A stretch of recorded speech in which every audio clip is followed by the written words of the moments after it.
من الشیطان الرجیم بسم اللہ الرحمن الرحیم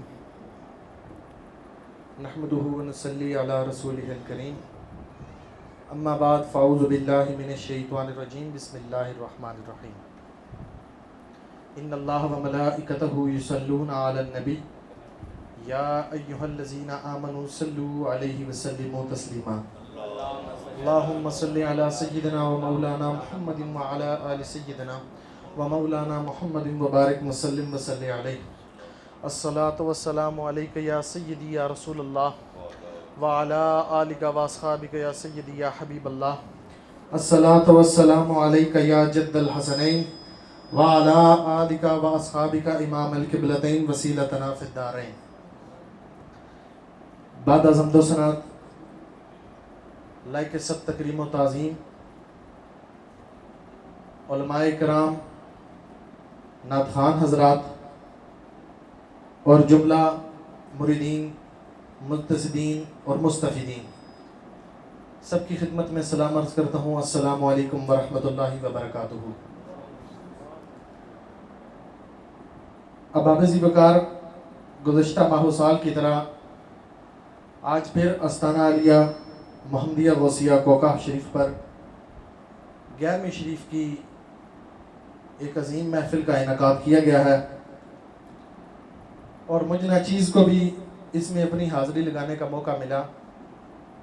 اللہ پاک مجھے سچ کہنے کی، آپ کو سننے کی اور ہمیں اس پر عمل کرنے کی توفیق عطا فرمائے. اب ذی وقار جب سے یہ دنیا بنی ہے، اللہ پاک نے اس دنیا کو جب سے تخلیق کیا تو ہر چیز کی اللہ پاک نے ایک تقدیر لکھ دی.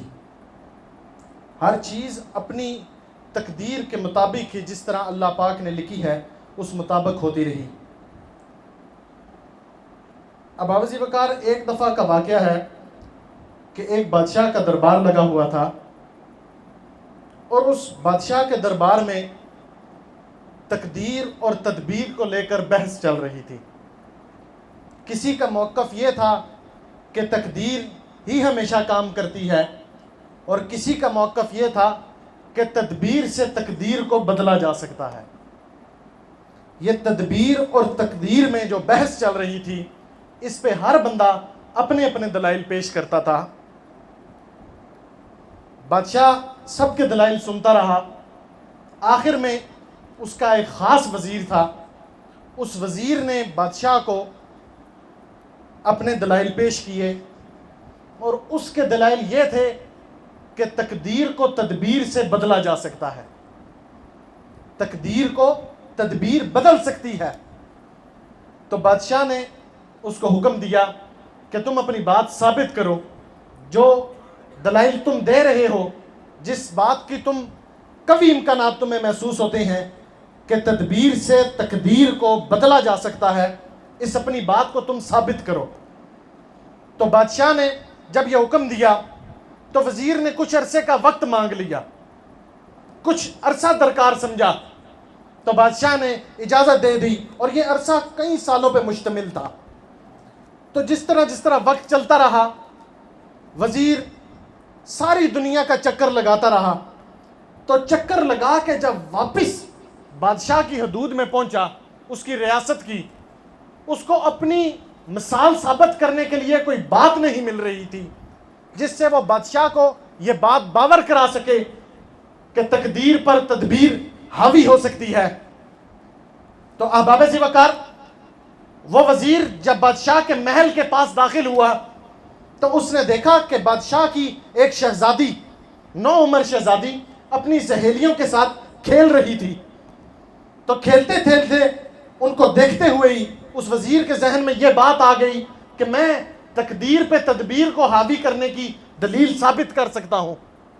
تو اس وزیر نے اس بادشاہ کی بیٹی کو، شہزادی کو اپنے پاس قید کر لیا. اس کو اٹھا کے اور بے ہوشی کے عالم میں ایک بیابان جنگل میں لے گیا. اس بیابان جنگل میں ایک دریا تھا، اور دریا کے سینٹر میں، درمیان میں ایک درخت تھا.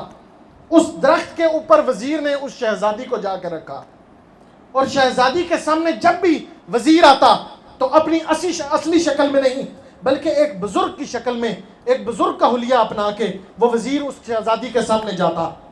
کافی عرصہ گزرتا گیا، اس شہزادی کے والدین بادشاہ نے اور اس کی بیگم نے اپنی بیٹی کے واپسی کے آثار چھوڑ دیے۔ جب واپسی کے آثار چھوڑ دیے تو وہ شہزادی جو بادشاہ کے ساتھ، اس کے وزیر کے ساتھ اس درخت پر رہتی تھی، اس شہزادی نے جب محسوس کیا کہ اب اس کو اس بزرگ سے کوئی خطرہ نہیں ہے، تو وہ اس کو بابا جان کے لفظ سے پکارنے لگی، اس وزیر کو۔ اس کے ساتھ گھل مل سی رہ گئی، اس کو کوئی جب خطرہ محسوس نہ ہوا وہ اس کے ساتھ مل گئی۔ تو اس وزیر نے جب یہ بات دیکھی کہ یہ میرے ساتھ گل مل گئی ہے، بہت عرصہ گزر گیا ہے، اس وزیر نے کافی عرصہ آنا چھوڑ دیا۔ وہ کئی عرصہ اس درمیان میں اس شہزادی کے پاس نہیں آتا تھا، بہت عرصہ وہاں سے غائب رہتا تھا۔ تو جب اس شہزادی نے یہ بات دیکھی کہ بزرگ کو اب میرے پہ اعتبار ہے، اور اس نے بھی وہاں سکون کرنا شروع کر دیا۔ اب ایک دفعہ کا ذکر ہے کہ جنگل میں ایک طوفان آ گیا، تو طوفان آیا تو وہ شہزادی ابھی کھڑکی میں ہی کھڑی تھی کہ اس کے دروازے پہ دستک ہوئی۔ جب دستک ہوئی اس نے دروازہ کھولا، اور کھولتے ہی کیا دیکھتی ہے کہ ایک شہزادہ اور ایک غریب، ان کے کپڑوں سے اس نے محسوس کیا کہ اس شخص کے لباس جو زیب تن ہے یہ کوئی ملک کا شہزادہ لگتا ہے، اور یہ جو انسان جو اس نے لباس اپنے زیب تن کیا ہوا ہے یہ کوئی غریب آدمی مجھے لگتا ہے۔ اور ایسے ہی تھا، وہ جس نے خوبصورت لباس پہنا ہوا تھا وہ کسی ملک کا شہزادہ تھا، اور جس غریب نے وہ پھٹے پرانے کپڑے پہنے ہوئے تھے وہ اس کشتی کا ملا تھا۔ تو اس شہزادی نے ان دونوں سے پوچھا کہ آیا کیا تم یہاں کیا کرنے آئے ہو؟ تو انہوں نے کہا کہ اس دریا میں ہماری جو کشتی تھی وہ طوفان میں غرق ہو گئی، بس قسمت سے ہم 2 ہی شخص بچے ہیں، قسمت سے جب طوفان تھوڑا سا تھم جائے تو ہم آپ کے پاس سے اجازت لے لیں گے۔ اس شہزادی نے جب ان دونوں شخص کو دیکھا تو دیکھتے ہی اس نے یہ بات محسوس کی کہ ان دونوں پہ اعتبار کیا جا سکتا ہے، تو اس نے اس شرط پہ ہی انہیں اندر آنے کی اجازت دے دی۔ تو جب اندر آئے، آپس میں گفتگو ہوئی، تو اس شہزادی نے اس شہزادے کو اپنے غائب ہونے سے لے کے جہاں وہ کھیل رہی تھی بادشاہ کے باغ میں، وہاں سے لے کے آج تک کی ساری کہانی سنائی۔ تو اس شہزادے کو سمجھ آ گیا کہ یہ فلاں ملک کے بادشاہ کی شہزادی ہے۔ اس شہزادے کو سمجھ آ گئی یہ اس دور کی غائب ہوئی ہوئی بچی ہے۔ تو اس کو جب اس بات پہ یقین ہو گیا کہ یہ ایک شہزادی ہے اور ان کا آپس میں ایک محبت کا رشتہ قائم ہو گیا، تو اس شہزادے نے اس ملاح کو تو وہاں سے فارغ کر دیا اور خود وہاں رہنے لگا۔ اس بزرگ کا ابھی بہت دن ہوئے تھے وہاں چکر نہیں لگا تھا، اس وزیر کا جو بزرگ کی شکل میں آتا تھا۔ تو دیکھتے دیکھتے وہ عورت، وہ شہزادی وہ حاملہ ہو گئی، اور ایک دن ایسے ہی ہوا کہ وزیر اس درخت والے گھر میں تشریف لے آیا، اور اس نے کہا کہ آج وہ موقع آ گیا ہے، آج وہ وقت آ گیا ہے جس لیے میں نے تجھے آج تک یہاں بند رکھا، جس موقع کی وجہ سے آج تک میں نے تجھے یہاں بند رکھا۔ اس وزیر نے اس شہزادی کو ایک غائبانہ سواری میں بٹھایا اور اس کو لے کے بادشاہ کے دربار میں آ گیا۔ تو جیسے ہی بادشاہ کے دربار میں آیا تو اس بادشاہ نے کہا کہ وزیر بہت عرصے بعد نظر آئے، جو تم نے دعویٰ کیا تھا اس دعوے کی کیا تم نے دلیل پیش کی کرنی ہے؟ جو تم نے میرے پاس دعویٰ کیا تھا اس کی اب تمہارے پاس کوئی دلیل موجود ہے؟ تو اس وزیر نے یہ بات کہی کہ بادشاہ سلامت، آپ کی بیٹی تھی، آپ کی بیٹی تھی، اور وہ ادھر آپ کے باغ سے غائب ہو گئی تھی، اور اس کی مقدر یہ تھا کہ اس کی فلاں ریاست کے شہزادے سے شادی ہونی تھی، اس بچی کی فلاں ریاست کے شہزادے سے شادی ہونی تھی، اور مجھے ابھی خبر ملی ہے کہ وہ شہزادہ بھی طوفان میں جا کر غرق ہو گیا ہے، اب وہ بھی مر چکا ہے، اور بیٹی بھی آپ کی میرے پاس تھی۔